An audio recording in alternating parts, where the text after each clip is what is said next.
두 번째 변호라는 제목으로 말씀 전합니다. 다윗이 이미 이 앞에서 광야 가운데 있을 때에 똑같이 10사람의 도움을 받아서 다윗을 추격했습니다.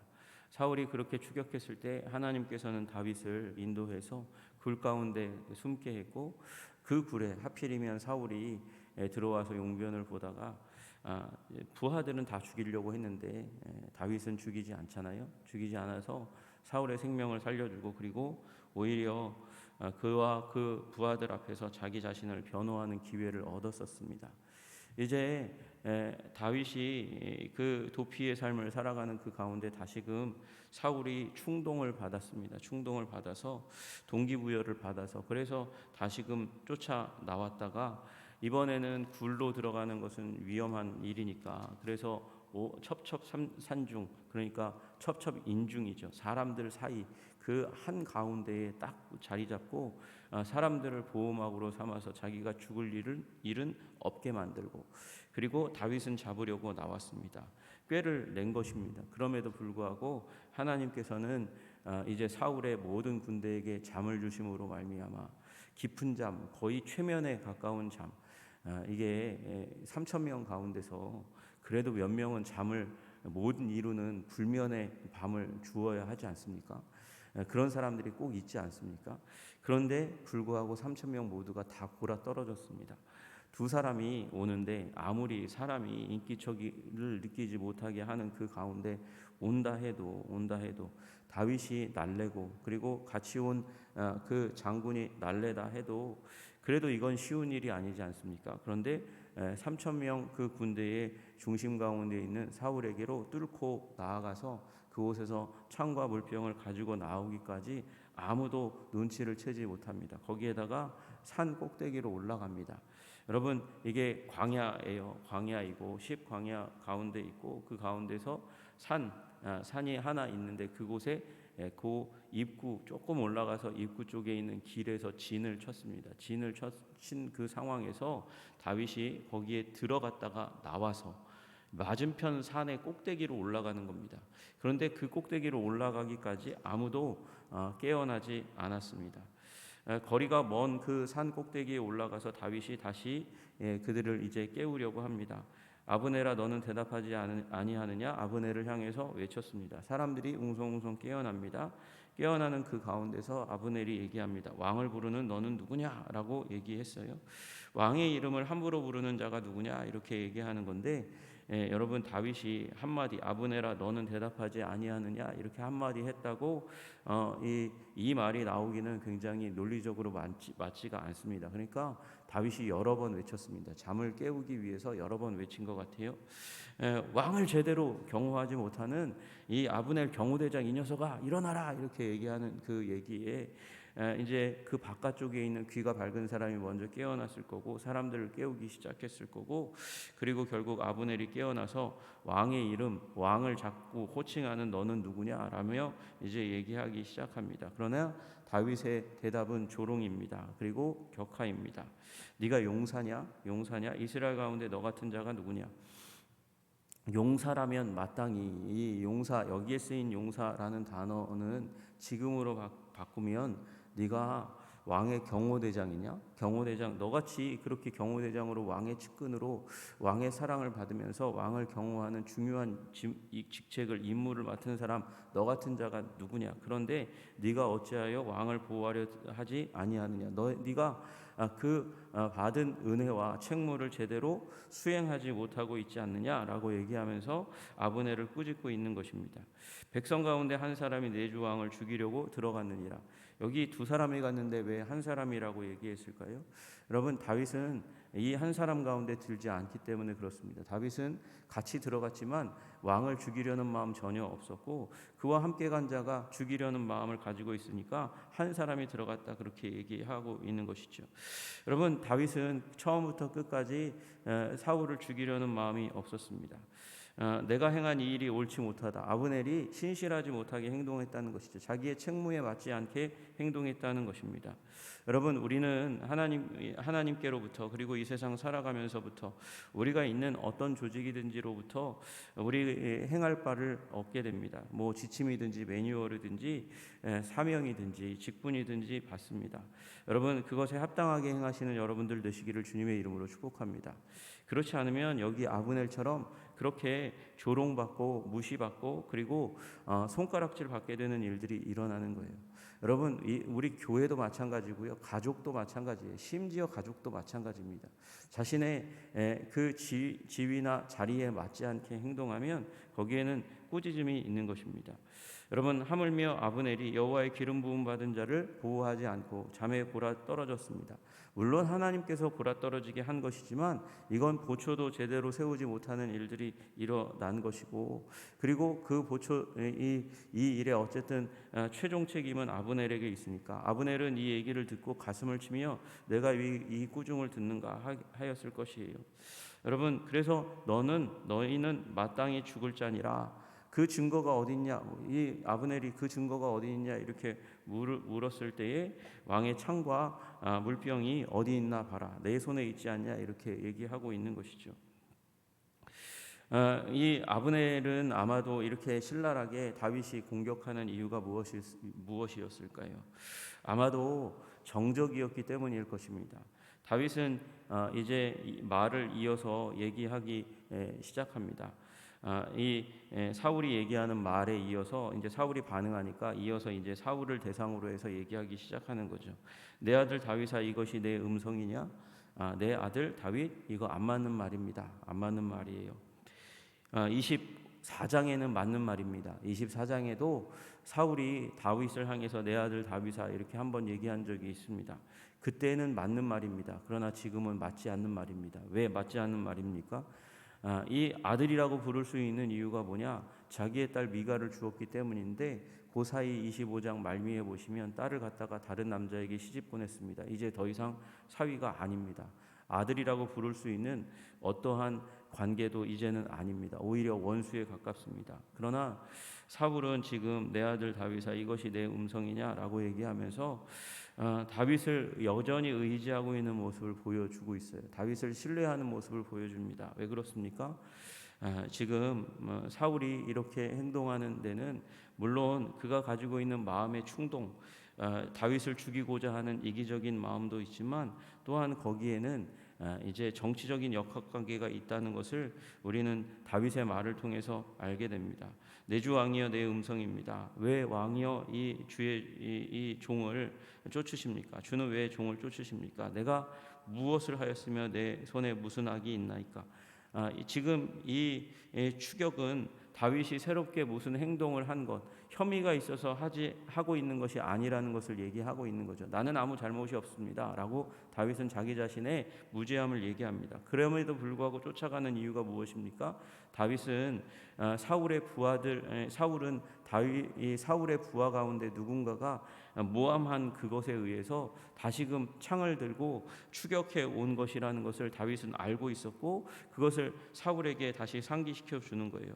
내 주 왕은 이제 종의 말을 들으소서. 만일 왕을 충동시켜 나를 해하려 하는 이가 여호와시면, 여호와 하나님께서 지금 사울 당신 왕의 마음에 나를 잡아 죽이를 그 동기를 부여하셨다면 나는 제물이 되기를 원합니다. 제물이 되어서 여호와께서 그렇게 일으키셨으니까 여호와 앞에서 죽기를 원합니다. 그렇게 얘기하고 있어요. 그러나 이렇게 얘기하는 건 그것이 아니라는 것을 너무나 명확하게 얘기하고 있는 것이죠.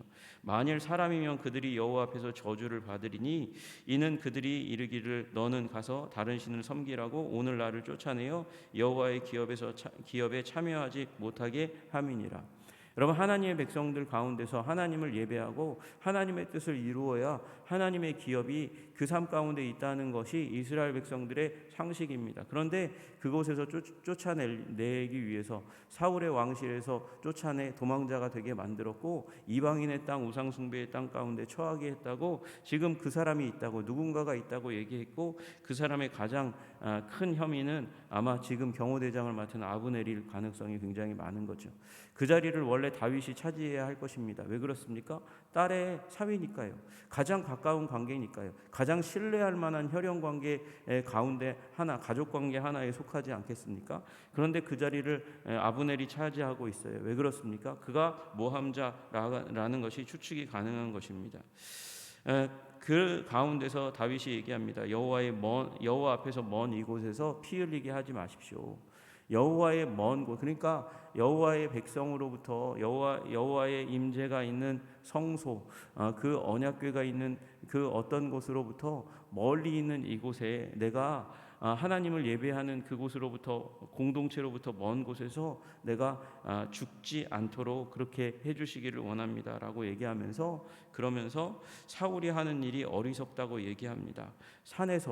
큰 산에서 메추라기 한 마리, 그냥 작은 새 한 마리, 참새와 같은 새 한 마리 사냥하는 것과 같이 가치 없는 일을 지금 왕이 하고 있는 겁니다. 이스라엘 왕이 벼룩과 같은 한 인간을 잡으려고 지금 와 계신 겁니까? 그러면서 지금 이 일이 무익한 일이라는 것을 가르쳐주고 있습니다. 사울이 회개하죠. 잘못을 고백합니다. 내가 범죄하였도다. 대단히 잘못되었도다. 그렇게 얘기하면서 자기의 범죄를 얘기합니다.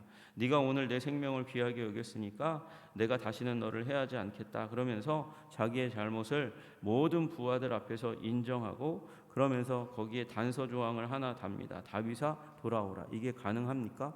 이 자리에 다윗이 돌아올 수 있겠습니까? 불가능한 일이죠. 다윗은 돌아가지 않겠다는 표현을 22절의 말로 얘기하는 거예요. 소년을 보내서 창을 가져가게 하십시오. 나는 창을 가지고 당신에게 가지 않습니다. 창을 가지러 소년을 보내서 가져가게 하시고 나는 내 길을 가겠습니다. 그렇게 얘기하는 거예요. 그리고 여호와께서 사람에게 그의 공의와 신실을 따라 갚으시리니 이는 여호와께서 오늘 왕을 내 손에 넘기셨을 때 나는 손을 들어 여호와의 기름 부음 받은 자 치기를 원하지 아니하였습니다 라고 얘기하면서 다윗이 흔들리지 않은 이유를 얘기하고 있습니다. 여러분, 이게 오늘 본문의 핵심 구절이라고 얘기할 수 있을 거예요. 23절이요. 여러분, 한번 생각해 보세요. 기회를 얻었습니다. 모든 고난을 도피 생활을 끝낼 수 있습니다. 이제 이스라엘 백성의 중심 가운데로 갈 수 있는 길이 있었습니다. 그런데 하나님께서 주신 그 마음, 하나님께서 주신 뜻 때문에 칼을 거두었습니다. 죽일 기회를 사용하지 않았습니다. 그런데 사울이 다시금 쫓아오고 사울을 죽일 다시 한번 기회를 얻었습니다. 그 사이에는 비참하게 굴욕당하는 나발과 같은 그런 바보 같은 사람에게 짓밟힘을 당하는 그런 괴로움을 당했습니다. 그리고 인생에 씻을 수 없는 실수를 할 뻔했습니다. 그런데 다윗은 그 가운데서 다시금 죽일 기회를 얻었는데, 그러면 한번 기회를 얻었는데 봐줬잖아요. 그러면 이제는 죽여도 되지 않겠습니까?